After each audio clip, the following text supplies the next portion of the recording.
ഇത് ചിരിയല്ല സഹോദര, അട്ടഹാസമാണ്.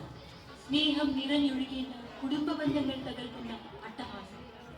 ഏത് ആപത്ഘട്ടത്തിലും കൂടെ നിൽക്കേണ്ട സൗഹൃദ ബന്ധങ്ങൾ നശിപ്പിക്കുന്ന അട്ടഹാസം.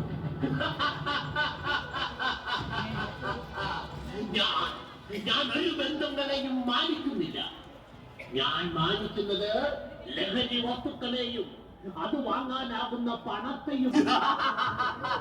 എനിക്ക് വേണ്ടത് പണമാണ്, എനിക്ക് വേണ്ടത് ലഹരിയാണ്.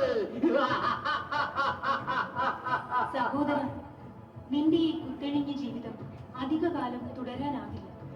ലഹരി വസ്തുക്കളുടെ നിരന്തരമായ ഉപയോഗം കാരണം മാരകമായ ഏതെങ്കിലും രോഗത്തിന് നീ അടിമപ്പെടും. ആരോഗ്യം നശിക്കും. ഇപ്പോഴുള്ള ആവേശമെല്ലാം കെട്ടടങ്ങും. അന്ന് താങ്കളെ സഹായിക്കാൻ ആരുണ്ടാകും? താങ്കളെ സ്നേഹിക്കാൻ ആരുണ്ടാകും? എനിക്കൊന്നും കേൾക്കട്ട. സഹോദരി, നിങ്ങൾ പോകും.